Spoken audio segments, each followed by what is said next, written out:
문제를 풀면서 느낀 바지만은 과년도 출제됐던 문제, 전번에 나왔던 문제가 이번에 또 출제되는 경향이 많습니다.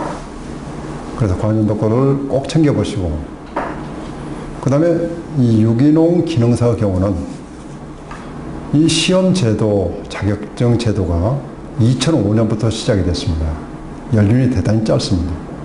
그래서 다른 기능사라든가 기사, 산업기사보다도 문제 난이도가 비교적 어렵지 않고 쉽습니다. 그리고 이 기능사 경우는 전체 60문항 중에서 36문항만 통과가 되면은 합격이 되기 때문에 하나도 어려울 것이 없습니다. 희망과 용기를 가지고 정진해 주시기 바랍니다. 자, 다음 토양 소동물 중에서 가장 많은 숫자가 가장 많은 것이 뭐냐? 작물의 뿌리에 크게 피해를 입히는 것은 지렁이, 선충, 개미, 톡톡이 중에서 선충이 가장 많습니다. 선충은 여러 가지 병에도 유발을 하면서 한번 토양에 증식이 되면은 이걸 방지하기가 대단히 어려운 토양 악성 해충입니다. 그래서 정답은 선충. 토양의 물리적 성질로서 토양 무기질 입자의 입경 조성에 의한 토양 분류를 무엇이라는 거예요? 입경. 입자의 크기를 입경이라고 그러죠. 지름이 기냐, 짧냐. 그래서 그거는 토성이라고 그러죠. 토성. 토성에 따라서 토양을 모래, 그 다음에 양토, 그 다음에 점토, 이렇게 분류를 하죠. 그래서 그 사이에 들어간 것을 식양토, 사양토, 이렇게 얘기를 합니다. 입자의 크기에 따라서 이것을 토양의 성질이다, 토성이다, 이렇게 얘기를 합니다. 양이온 교환 용량에 대한 표기 1cmol/kg에 같은 양으로 오른 것은, 이건 어렵게 생각할 필요가 없습니다. 센치와 메타, 1메타는 100cm잖아요. 그 100배 차이가 있는 겁니다. 그래서 센치하고 메타하고 차이가 메타로 고쳤을 때는 100분의 1이기 때문에 0.01 메타몰이다. 정답은 가번입니다. 가번. 100분의 1의 몰과 같기 때문에 그렇습니다. 근류균이 3분자의 공중 질소를 고정하면은 몇 분자의 암모늄이 생산되는가? 근류균은 공중 질소 한 분자는 2분자의 암모늄을 생성합니다. 1대2예요. 그러니까 근류균이 3분자다. 그럼 2를 곱하면 얼마입니까? 6분자죠. 그래서 그 1대2다. 그것만 기억을 하시면 될 것 같습니다. 토양의 생성 및 발달에 대한 설명으로 틀린 것은 한랭습유난 침엽수림지대는 포도절 토양이 발달이 됐다고 했어요. 고온다습한 열대 화렵수림지대에서는 라트절 토양이 발달이 됐습니다. 경사지 침식이 심함으로써 토양의 발달이 매우 느리다. 배수가 불량한 저지대에서는 황적색의 산화 토양이 발달된다. 황적색이 아니라 습답지대에서는 유기물이 채 썩지 않기 때문에 흑색 또는 흑갈색, 이거는 산화 토양이 아니고 화는 산소가 적기 때문에 그래서 썩지 않고 암갈색, 흑갈색이 되어 있습니다. 그래서 설명이 틀린 것은 바로 라번이다. 논토양은 대조적으로 어두운 색깔을 띈다. 그 주된 원인은 뭐냐? 산화와 환원층의 차이죠. 바토양에서는 산소가 충분한 물이 없기 때문에 산화층으로 되어 있어서 색깔이 적색을 나타내지만은 논토양은 물에 의해서 산화 환원층, 이 층이 구분이 되기 때문에 산화 환원층 차이에 따라서 어두운 색깔을 띠게 된다. 개간지 토양의 숙전화, 그러니까 개간지 산을 갖다가 밭으로 만드는 것을 숙전화라고 그러죠. 방법으로 적합하지 않는 것은 개간질은 유해토심을 증대시키기 위해서 심경, 기피가리와 함께 침식을 방지해야 된다. 그렇죠. 경사도가 있기 때문에 침식이 될 우려가 있습니다. 유기물 함량이 낮음으로써 퇴비 등 유기물을 많이 씌우는 것이 좋다. 당연하죠. 염기 포화도가 낮음으로써 농용 석회 같은 석회 물질을 많이 줘야 된다. 그렇죠. 산성 토양도 개량하면서 염기 포화도를 높이기 위해서 석회를 많이 씌우는 것이 좋습니다. 인산 흡수 개수가 낮으므로 인산 시용량을 줄인다가 아니라 개간지의 경우는, 특히 밭토양의 경우는 논토양보다도 인산의 불용성이 큽니다. 그래서 기준량보다도 논토양보다도 밭토양의 경우는, 밭토양보다도 개간지의 경우는 인산의 시용량을 훨씬 더 높여주는 것이 좋습니다. 정답은 마번이 되겠습니다. 알칼리성 염해지 밭 토양에 적합한 석회 물질로 옳은 것은 염해지.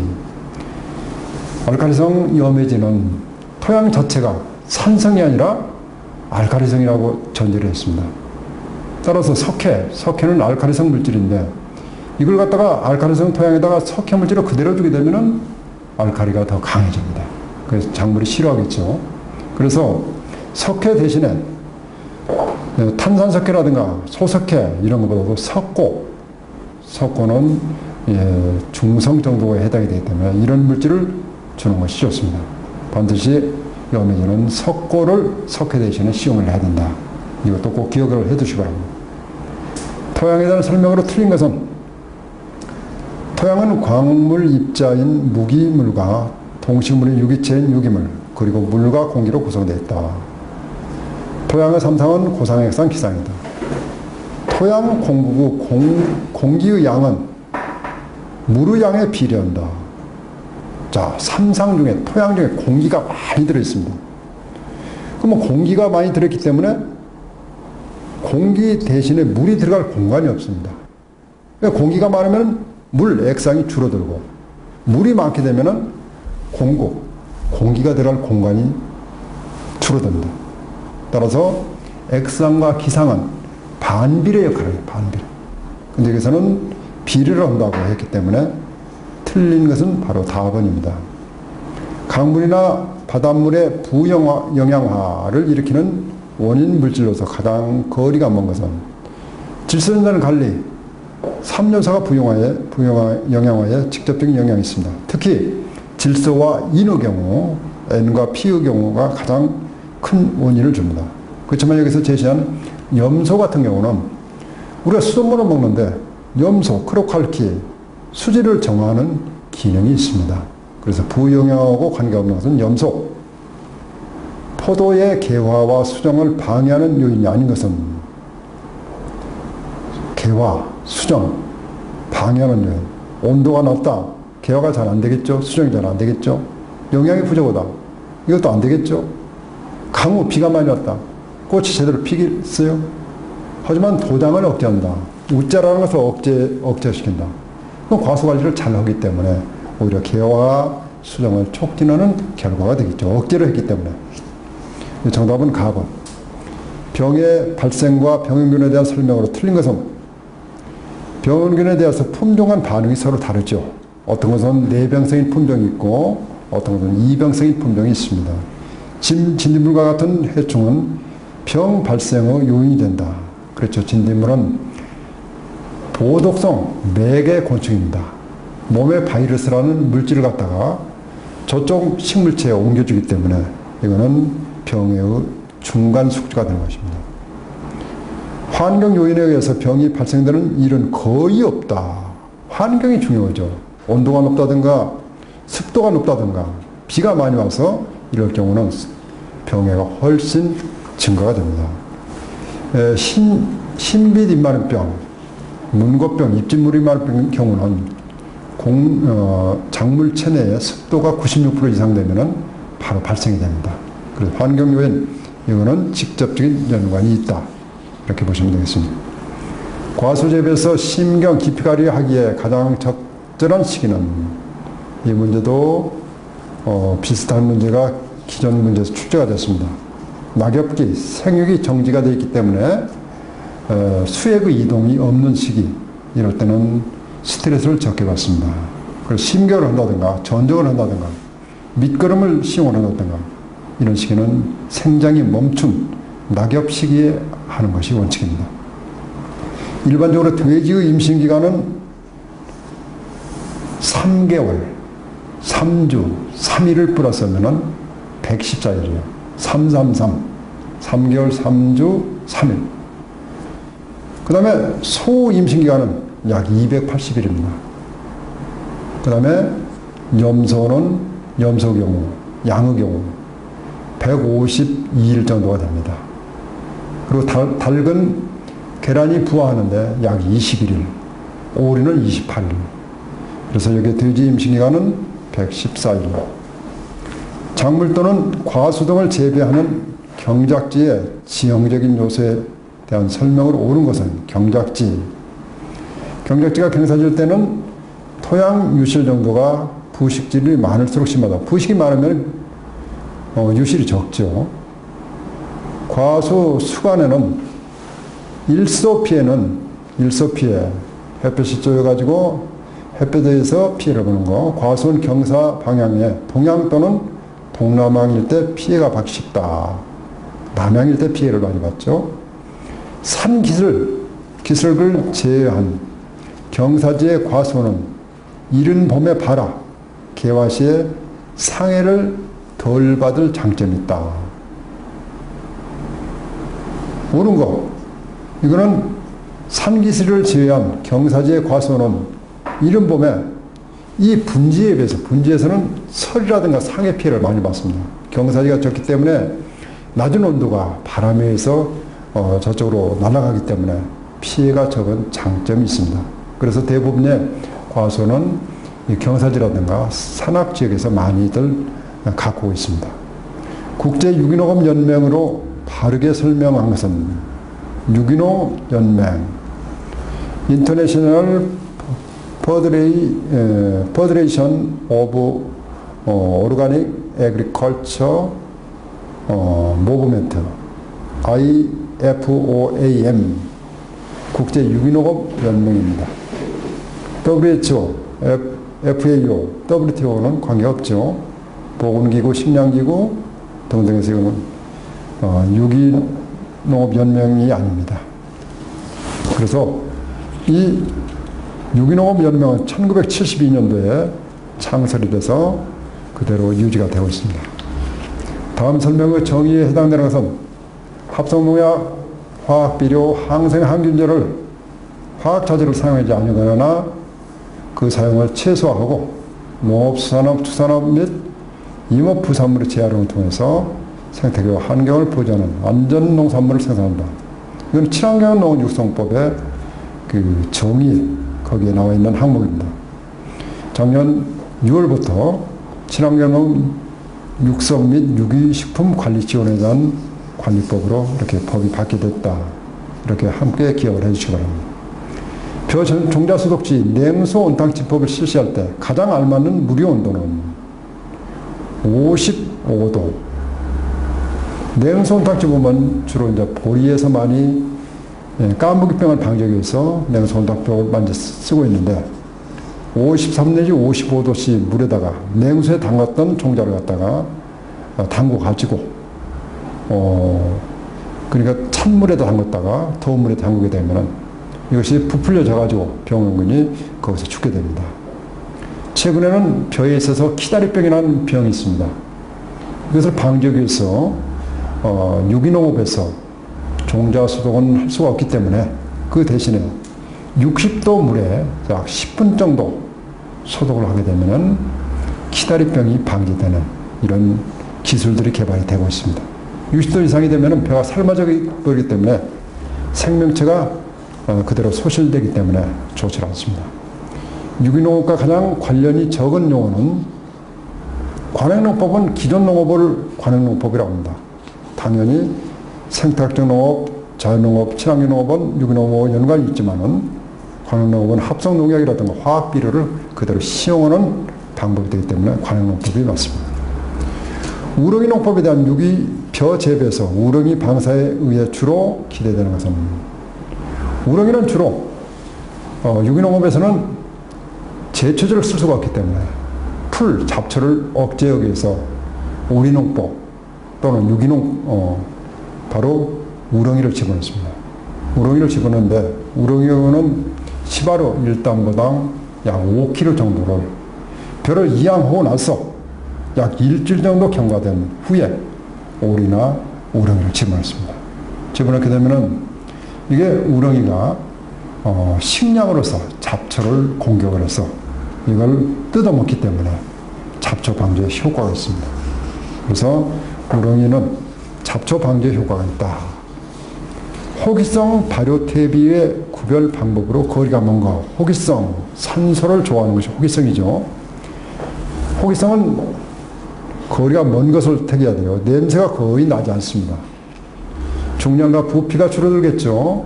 호기성 미생물 발효에서 비옥한 토양과 같은 어두운 색깔을 띠게 됩니다. 호기성, 산소가 있는 상태에서 발효가 됐기 때문에 이거는 어두운 색깔을 띠게 되겠죠. 하지만 모재료에 원래 형태가 잘 남아있다. 이건 현기성 상태에서 모재료 형태. 예를 들어서 볏짚 퇴비를 갖다 썼다. 산소가 있는 상태에서는 이게 전부 다 부패가 돼서 양질의 퇴비가 돼서 그 형태를 알아보지 못하지만 산소가 없는 습답의 경우에는 이걸 깊게 현기성인 산소가 없는 상태에서는 발효가 되지 않습니다. 그래서 모재료, 볏짚 형태가 그대로 남아 있습니다. 그래서 정답은 모재료 원래 형태가 잘 남아 있다. 이것이 정답입니다. 농사료 중심으로 유기 가축을 사육할 때 예상되는 문제점으로 가장 거리가 먼 것은 농사료, 옥수수라든가 밀, 콩, 대두박 여러 가지 농사료가 있는데 이거는 국내 유기 농사료 생산에 한계가 있습니다. 국내의 옥수수 작업률이 5% 미만입니다. 그래서 수입을 해야 되기 때문에 한계, 이거는 맞습니다. 고가의 수입 유기 농사료가 필요하다. 계속 연년이 수입 농산물 가격이 폭등을 하고 있습니다. 물질의 지역 순환 원리에 어긋난다. 그렇죠. 유기농업에서 코덱스에서 가이드라인의 그 기본 원칙에 하면 지역 내에서 생산되는 자원을 최대한 활용하는 것이 그 원칙입니다. 그런데 국내에는 농사료가 부족하기 때문에 물질의 지역순환 거리에서 어긋나는 것도 맞습니다. 낮은 품질의 축산물을 생산한다. 이거는 거리가 없죠. 거리가 멀죠. 외국에서 도입된 농사를 급여한다고 해서 품질이 낮아지는 것은 아닙니다. 정답은 라범. 동물용 의약품을 사용할 수 없게 되어 있습니다. 유기축산에서는. 그러나 철저한 예방에도 불구하고 질병이 발생됐어요.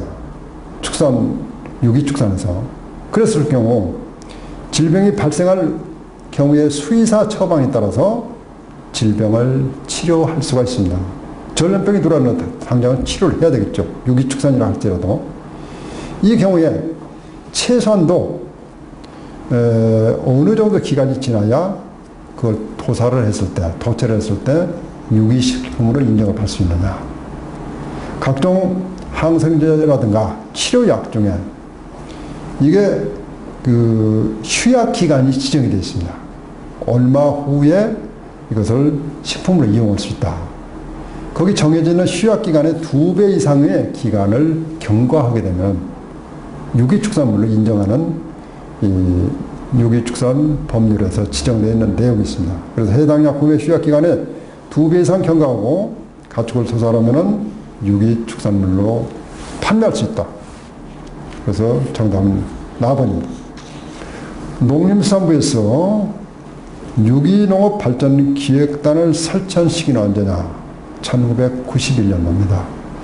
1991년 이전에는 정부에서 유기농업 분야를 제도권 안으로 끌어들이지를 않았습니다. 왜 그러냐? 식량의 자급이 문제가 되기 때문에 유기농업을 하게 되면 식량의 생산 수량이 줄어들기 때문에 정부에서는 인정을 하지 않았습니다. 그러던 것이 시대적인 현상에 따라서 1991년도에 농림수산부 거기에 유기농업 기획단이 발족이 되면서 유기농업이 제도권 안으로 들어오게 됐습니다. 그 다음에 시바르의 논에 16kg의 칼륨을 시용하려면 황산칼륨, 칼륨 함량이 45%가 되는데 약 몇 킬로를 시용해야 되는가? 자, 16kg. 그러면 16 곱하기 16을 킬로를 써야 되는데 곱하기 100분의 45%. 전체 100분의 100% 같으면 16kg만 주면 되는데 45%만 들어있기 때문에 이걸 계산하면은 정답이 산출이 되겠습니다. 그래서 비료량은 약 35.55kg, 약 36kg에 해당이 됩니다. 토양 떼알 구조, 입단 조직을 떼알 구조라고 하죠. 구조 이점이 아닌 것은 떼알 구조가 조성이 되면은 지온, 온도가 높아지고 유기질이 많기 때문에 수분의 보유가 많아지고 그 다음에 익충, 도움을 주는 익충 및 유효 세균의 번식이 왕성해집니다. 그러면 양분은 유실이 많다. 유실이 많은 것이 아니라 유실이 적죠. 양유치한 용량, C식 간직 능력이 커지기 때문에 거름기를 많이 확보를 하고 유실이 적습니다. 정답은 가번. 유기농업에서 사용돼서는 안 되는 품종은 유전자 변형 종자. 이거는 이 앞번에도 출제가 됐습니다. 다시 한번 또 나왔습니다. GMO 농산물, NMO 농산물. 또 일반 농가에서 관행 농사에서도 재배된 종자를 우리가 구입을 해서 쓰면 안 되겠습니다. 유기농업 농산물만을 유기농으로 재배한 종자만을 선택해서 구입을 해서 사용을 해야 된다. 과수 착색, 색깔을 내는 게 착색을 지연시키는 요인이 아닌 것은 질소비를 많이 주게 되면 익지 않겠죠. 도장이 돼서 웃자라도 익지 않습니다. 조기나게 이파리가 떨어져 버려도 이것도 착색이 되질 않습니다. 그렇지만 햇빛이 잘 쬐었다. 햇빛이 많이 쬐일수록 착색이 좋아집니다. 과수원에서 사과 농장에서 사과가 열매가 달렸습니다. 근데 햇볕이 이렇게 쪼이면은 이쪽 부분은 햇볕에 의해서 색깔이 적색으로 빨갛게 익습니다. 근데 이 반대 부위는 빨갛게 되질 않습니다. 그래서 최근에는 반사필름이라고, 반사필름. 햇볕을 여기서 받아가지고 여기서 반대로 역으로 갖다가 쏘아줘. 그럼 이쪽도 익게 하는 이런 기술적인 것도 도입이 되고 있습니다. 어쨌든 간에 햇볕은 착색, 과수의 색깔을 좋게 하는 역할을 합니다.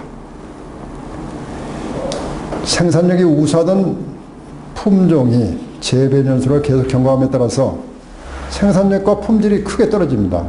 그걸 품종의 퇴화라고 합니다. 그래서 다음 중 유전적인 퇴화의 원인이라고 볼 수 없는 것은 종자가 형편없이 퇴화되는 원인, 자연교답. 자연교답에서 자기들끼리 수정이 되다 보니까 엉뚱한 이 수술꽃이 들어가가지고 퇴화가 되는 수가 있습니다. 자연적 돌연변이, 이용 종자의 혼임, 전부 다 유전적 퇴화 원인이 되지만은 영양번식을 한다. 모체로부터, 어미로부터 훌륭한 유전 물질을 가지고 있는데 그 일부를 떼어가지고 삽목을 한다. 이렇게 하면은 그대로 유지가 되는 것입니다. 그래서 퇴화 원인이라고 볼 수 없는 영양번식, 이것이 퇴화 원인이 될 수가 없습니다. 토양의 기능이 아닌 거죠. 토양의 기능. 동식물의 삶의 터전이 토양의 기능이라고 볼 수가 있고, 또 작물에 지지하거나 양분을 공급하는 것도 토양의 기능이 될 수가 있습니다. 쓰러지지 않게, 그 다음에 양분을 공급하고, 오염물질 등의 폐기물과 물을 여과시키는 이런 여과 기능도 될 수가 있고, 하지만 독성이 강한 중금속 성분을 작물에 공급하는 것은 토양의 기능이라고 볼 수가 없죠. 수고하셨습니다.